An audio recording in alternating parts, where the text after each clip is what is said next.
Alors, c'est une opération évidemment spectaculaire, dont on n'a pas les détails évidemment, qui ne seront pas dévoilés, mais qui peut-être redonne aussi beaucoup d'espoir à ceux qui avaient peut-être un peu perdu confiance en l'armée israélienne depuis le 7 octobre dernier et au service de sécurité intérieure. On est avec Orenor Bitoun. Bonsoir. Vous êtes ancien commandant d'une unité d'infiltration spécialisée dans justement les interventions dans les territoires palestiniens. C'est quand même un événement, cette libération à l'intérieur de Gaza, c'est une première. Bonsoir à tous. D'abord, moi personnellement je suis très heureux que chaque otage, soldat ou soldate, rentre chez lui sain et sauf et que l'opération se passe de manière parfaite sans qu'il y ait de blessés chez nous. Le travail du Shin Bet et des forces spéciales qui ont œuvré dans la bande de Gaza à l'intérieur. En même temps, je ne suis pas très content du fait que ça a été publié dans la presse et vers l'extérieur. Je pense que cela risque de mettre en danger les otages et prisonniers qui sont encore dans les caves et autres caches de l'organisation terroriste du Hamas Daesh. Et je pense qu'il aurait été mieux d'éviter d'en parler et d'attendre quelques semaines jusqu'à ce que les autres otages ou par des opérations comme hier ou par un accord d'échange de prisonniers, ce que j'ai proposé depuis le premier jour. Quand j'ai compris ce qui se passait et l'importance de ce qui se passait, j'ai dit que l'objectif de la guerre, avant tout, c'est de ramener les prisonniers, les otages, les enfants, les vieillards, les femmes, et surtout les femmes et les enfants, de les ramener rapidement, et après seulement détruire le Hamas et le déraciner. Et je ne parle pas de tondre la pelouse, mais de le déraciner du sol. Il faut couper la tête de la pieuvre en Israël et aussi à l'étranger. Alors, vous avez tout à fait raison de soulever cette question, Orenor Bitoun, parce qu'à l'instant, justement, le Hamas a fait savoir dans un communiqué, alors il ne reconnaît pas évidemment qu'une des otages a été libérée par l'armée israélienne, ça c'est pas surprenant, mais surtout il indique que Israël ne récupérera ses otages que par le biais d'un accord d'échange de prisonniers. Donc ça veut dire sans doute qu'ils vont resserrer, et c'est un peu le danger maintenant, resserrer la garde autour des autres otages. Mais bien sûr, c'est évident. Écoutez, nous menons une guerre aussi de conscience, mais aussi une opération guerrière contre une organisation criminelle qui n'hésite pas à employer les pires moyens. Et le Hamas, dans la guerre qu'il a commise, c'est une guerre psychologique maintenant qu'il mène contre les citoyens d'Israël, contre les parents, les proches, tous ceux qui attendent leurs chers otages. Et moi, comme citoyen qui ai perdu un membre de ma famille qui a été tué, Amitai Moreno, contre les otages, et deux enfants, Itai et Maya Regev, sont otages. Ils ont 18 et 21 ans et ils sont à Gaza. Eh bien, on a vu encore ce jeune attaché dans une camionnette, et Maya, on a entendu cette dernière conversation avec sa mère, avec son père Ilan, où elle criait « Papa, papa, on m'a tiré dessus, papa, je meurs, papa, on me tue ». Et depuis, on n'a plus rien entendu d'eux. Alors, je comprends parfaitement l'horreur de la situation. Et je dis qu'il faut faire tout ce qui est possible sur tous les fronts, avec tous les moyens possibles, et aussi au niveau humanitaire. Nous sommes un État où nous n'avons aucune intention de toucher des citoyens innocents. Mais nous alors, nos citoyens à nous, où est la Croix-Rouge? Pourquoi est-ce qu'on n'a pas de signe de vie pour nos otages, nos prisonniers, des bébés?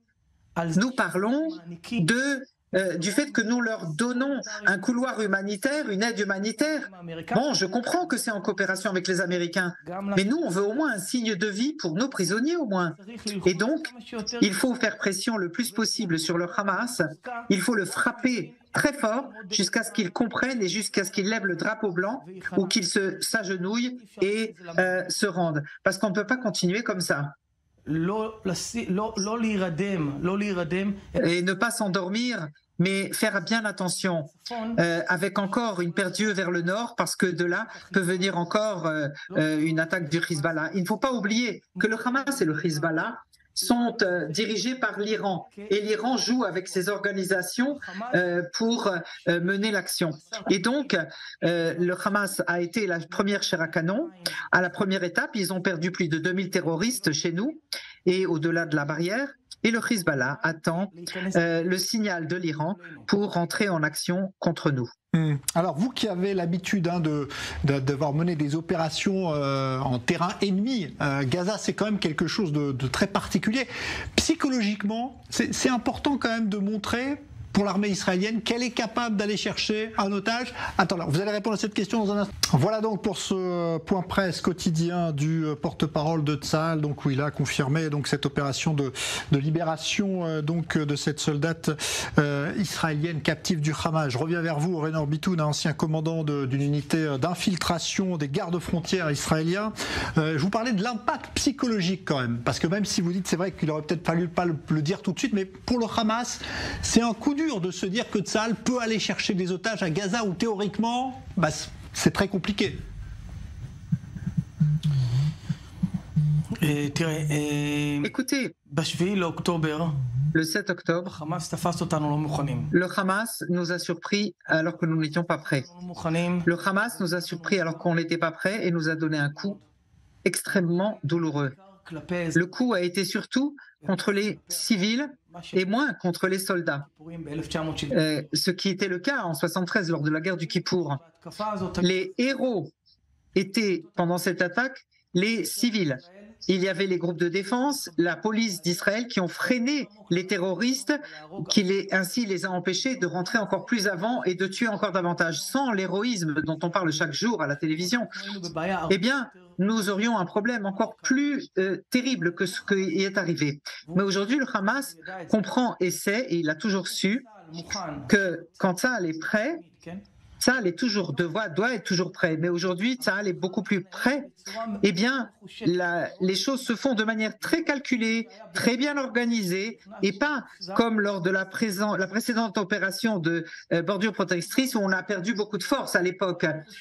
Là, on est déjà depuis le deuxième jour de l'opération, on est dans Gaza avec des unités spéciales, avec des blindés, avec l'artillerie, avec les forces dans les airs et en mer, et donc c'est très professionnel. Et donc, nous n'avons, Dieu merci, pas beaucoup de pertes, comme ça a été le cas lors de la précédente opération. Donc, le combat terroriste, le terrorisme psychologique que font le Hamas, ils doivent aussi comprendre que si on n'a pas un accord sur les otages immédiatement, et ce n'est pas pour rien que le chef du Mossad, ça a été dit dans la presse, il revient du Qatar actuellement, donc ça veut dire qu'il faut arriver à un échange de prisonniers rapidement. La guerre psychologique passe maintenant vers le Hamas et pas vers nous. Nous sommes beaucoup plus près, beaucoup plus décidés, et je pense qu'il y a un consensus total à 100% en Israël de détruire cette organisation à la base. Je pense que le monde entier comprend aussi cela, le monde humaniste, le monde éclairé. Je ne parle pas des fanatiques en tout genre, je pense des gens civilisés comprennent que cette organisation terroriste nous attaque ici, mais ça peut être demain à Paris, à Londres ou partout dans toute autre capitale. Alors, nous devons tous nous unir pour cet objectif. Mais ne pas oublier qu'il faut ramener les prisonniers tout de suite. Quand nous aurons les prisonniers entre les mains, nous pourrons travailler et nous battre bien mieux encore. Facilement. Enfin, ce sera plus facile, disons. Alors que maintenant, avec ces otages qui risquent d'être touchés par nos propres bombardements. Nous ne voulons pas faire cette règle de Hannibal que l'on fait. Et j'ai rencontré aujourd'hui mon ami Ilan, j'ai été avec lui à Jérusalem. C'est intolérable, c'est inconcevable. Il a 3 enfants et 2 d'entre eux sont otages. Il n'y a pas de mots. On n'a jamais vécu ça. Ce n'est pas 1 ou 2 soldats enlevés, c'est dans une autre dimension que nous sommes. C'est vrai qu'on a du mal à réaliser. Parfois, il faut se le répéter plusieurs fois qu'on a des enfants en très bas âge, des bébés qui sont actuellement captifs du Hamas à Gaza, même si l'espoir est revenu ce soir avec cette soldate aussi qui a été libérée donc par l'armée israélienne. Merci Renor Bitoun. Je rappelle, donc vous êtes ancien commandant d'une unité d'infiltration de la police israélienne. Merci pour cet éclairage en studio.